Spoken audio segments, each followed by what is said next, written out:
Sir 25 years క్రితం మిమ్మల్ని ఎలా చూశాను ఇప్పటికీ అలాగే ఉన్నారు, అదే స్టబాన్. ఈవెన్ మన రాజమౌళి గారు కూడా మీలో నచ్చిన గుణం అదే అన్నారు. ఎలా పాసిబిలిటీ సార్?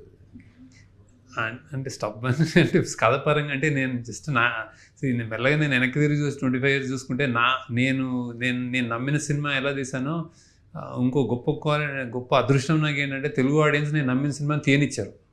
సో ఇప్పుడు ఎంతలా తీయనిచ్చారంటే నేను ఇప్పుడు వేరే సినిమా చేసినా ఇది ఎందుకు అంటారేమో విషయాన్ని. సో ఇది రెండు సైడ్లు అంటే నాకు అలాంటి గౌరవం అలాంటి ప్రేమ యాక్చువల్లీ నాకు దొరికింది. యాక్చువల్ అంటే నేను నన్ను ఎలా ప్రొజెక్ట్ చేసుకోగలిగాను.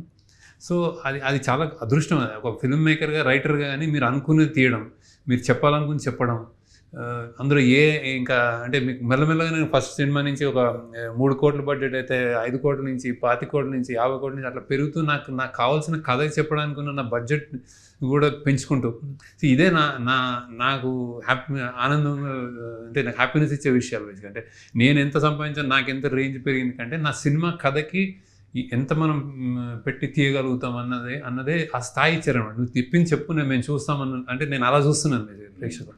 సో అదే నా అదృష్టం. సో అందుకే నేను స్టబ్బన్ నేను ఉండగలుగుతున్నాను అంటే నేను తీయగలుగుతున్నాను. సో ఎనీ మేకర్కి ఇది అదృష్టం యాక్చువల్లీ. సో అది నా గొప్పతనం ఎంత ఉందో, నేను ఎంత నిలబడి నేను తీస్తున్నానో, నా వాయిస్ వినిపిస్తున్నానో అది వింటున్న వాళ్ళది కూడా క్రెడిట్ ఉంటుంది అన్నమాట 25 ఏళ్ళుగా. ఇంకోటి సార్, నాకు ఇప్పటికీ గుర్తుంది, మీరు డాలర్ డ్రీమ్స్ సినిమా అయిపోయిన తర్వాత దాన్ని ప్రమోషన్ కోసం కార్పొరేట్ కంపెనీల దగ్గరికి వెళ్ళడం, బల్క్ బుకింగ్స్ చేయటం, నాకు స్టిల్ అది రిమెంబరింగ్.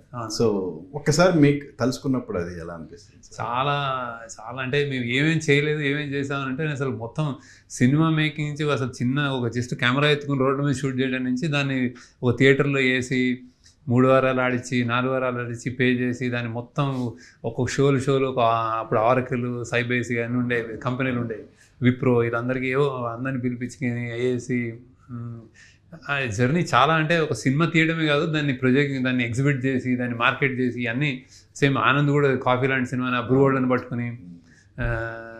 సో ఇది చాలా అంటే మేము